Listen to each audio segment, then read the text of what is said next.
আরেকটি ঘটনা তিনি লিখেছেন যে একবার যখন আসলাম জানালার পথে হুজুর মসজিদে প্রবেশ করলে মানুষ স্বাগত জানানোর জন্য দণ্ডায়মান হয়। যে যার গেটে রোগ ছিল দুটো ক্রাচ ব্যবহার করত। হুজুর যখন বের হন তা হুজুরের পা তার পায়ের উপর পড়ে আর সেই সাইডের তার সব ব্যথা দূর হয়ে যায়। কিছুক্ষণ পর হুজুর যখন ভিতরে যাচ্ছিলেন সে বলল যে হুজুর এই পায়ের উপরও আপনি আপনার পবিত্র পা রাখুন। হুজুর তার পায়ে পা রেখে চলে যান। পরে সে হজরত মৌলভী সাহেবকে বলে যে আপনার চিকিৎসা নিচ্ছি প্রায় 6 মাস ধরে, কোনো আরাম পাচ্ছিলাম না। আজকে হুজুর জানলার পথে যখন মসজিদে আসেন আমার পায়ের ওপর হুজুরের পা পড়ে, আমার এমন মনে হলো যেন এই সাইডের সব ব্যথা দূর হয়ে গেছে। খলিফা আউয়াল উত্তরে বললেন, ভাই উনি তো আল্লাহ তাআলার রসুল, আমি তো এক সাধারণ চিকিৎসক, আমি ওষুধ দিয়েছি আর কিছু নয়।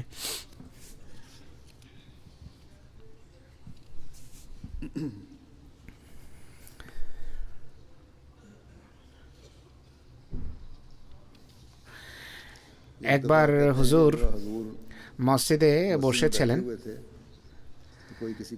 কোনো প্রয়োজনে ভিতরে যান। পাশেই হুজুরের কোটি পড়েছিল, কোটি কাঁধে নিয়ে ঘরে চলে যান। 2-3 মিনিট পরে এসে কোটি সেখানে রাখেন সৈয়দ ফজল শাহ সাহেব। তখন হুজুরকে বললেন যে হুজুর এখানে তো কোনো পর নয় যারা বসে আছে। হুজুর 2 মিনিটের জন্য ভিতরে গিয়েছেন, কোটি নিয়ে গেছেন, আবার ফিরে এসেছেন কোটি নিয়ে। হজরত মাসিম ইসলাম তখন বললেন যে কাউকে পাপের সুযোগ দেওয়া উচিত নয়। এটি তরবিয়তের একটা রীতি মাসিম ইসলামের, কাউকে সুযোগ দেয়া অন্যায় করার, আর এটি দেওয়া উচিত নয়, বরং নিজের জিনিস থাকলে সাথেই নিয়ে যাওয়া উচিত।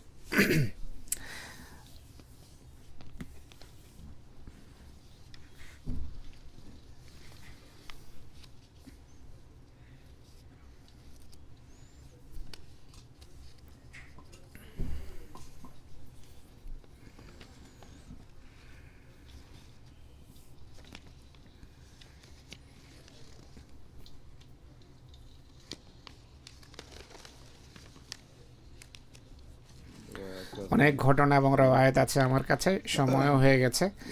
শেষে হযরত শেখ মোহাম্মদ ইসমাইল সাহেব রাদিয়াল্লাহু আনহুর রওয়ায়াত শোনাচ্ছি। যিনি সাহারানপুরের সরসাওয়ার অধিবাসী, 1894 সনে বয়াত করেন।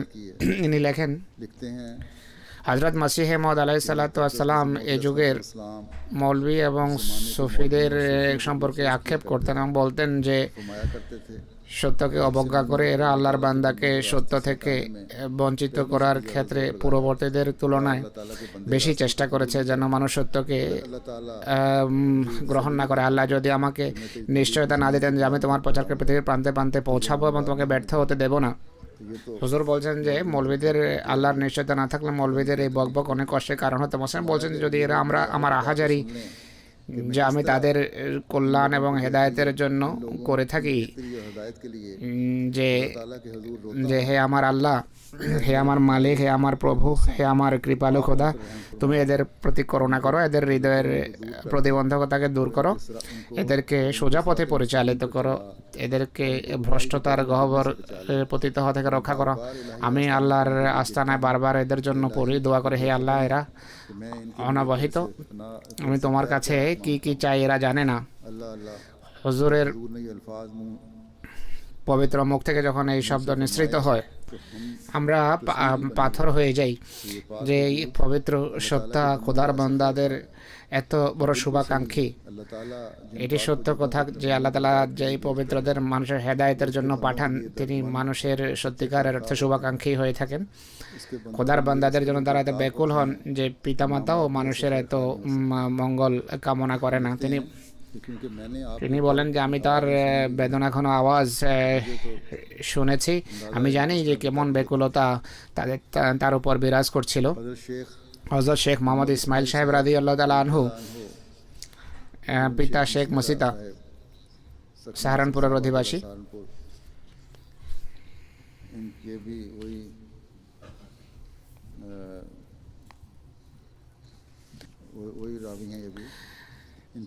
হজরত মসিহ মওউদ আলাইহিসসালাম সম্পর্কে তিনি বলেন যে তিনি তার মান্যকারীদের বন্ধুদের ভিতর পবিত্রকরণ শক্তির মাধ্যমে এই বৈশিষ্ট্য সৃষ্টি করেছেন যে তারা খোদা তাআলাকেই কার্যনির্বাহক বা কারসাজ মনে করতেন, কারো ভয়ে তারা নোংরামিকে অবলম্বন করতেন না এবং সত্য বলা থেকে বিরত হতেন না, নিজ আচরণ এড়িয়ে চলতেন এবং উন্নত আখলাক এমনভাবে সজ্জিত ছিলেন যে আল্লাহ তাআলাকে নিয়ে সবসময় তারা গর্ব করতেন যে আমাদের আল্লাহ আমাদের সাথে।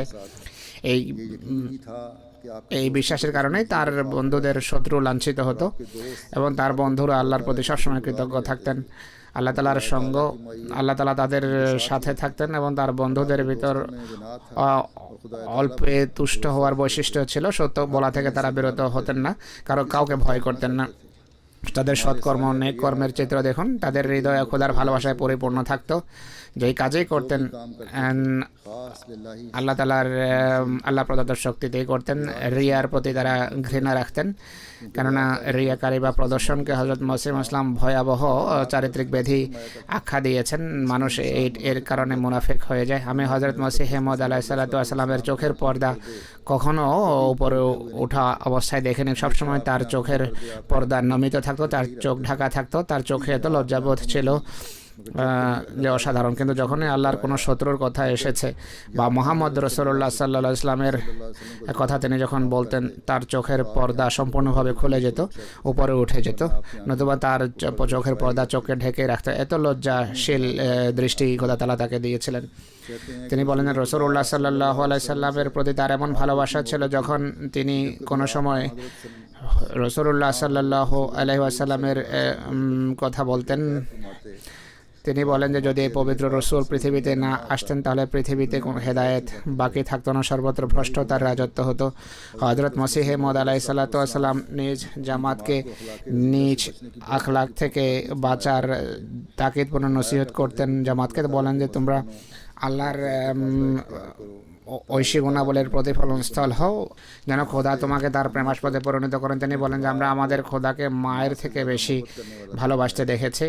হযরত আকদাস মসিহ মওউদ আলাইহিসসালামের পবিত্র চরিত্র এমন ছিল যে মনোযোগ সহকারে তার পবিত্র নৈতিক গুণাবলী নিয়ে চিন্তা করেছে, সে তার প্রেমাবিষ্ট হয়েছে এবং তার সাথে বিচ্ছিন্নতা সে কোনোভাবে পছন্দ করে না এবং তার চরণেই পড়ে থাকতো আর হোঁচট খেয়েও তার সামনেই থাকতো, তার সাথে বিচ্ছিন্নতা পছন্দ করতো না। এই ছিল আমার মসিহ মওউদ আলাইহিসসালাম পবিত্র নৈতিক সৌন্দর্য। তিনি বলেন হযরত মসিহ ইসলাম কুধারণা এড়িয়ে চলার তাকিদপূর্ণ নসিহত করতেন। তিনি বলেন কুধারণা পোষণকারী কখনো নূরের জ্যোতিতে আলোকিত হতে পারে না, কারণ কুধারণা অনেক বড় চারিত্রিক ব্যাধি। খোদা সম্পর্কে মানুষ নিরাশ হয়ে যায়। এর ফলে আমাদের জামাতের উচিত কুধারণা এড়িয়ে চলা।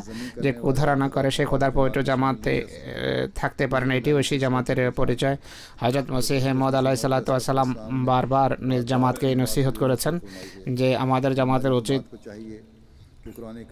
কোরআনকে ঐশী মারেফতের কারণ জ্ঞান করা এবং কোরআনে উল্লেখিত সৎকর্ম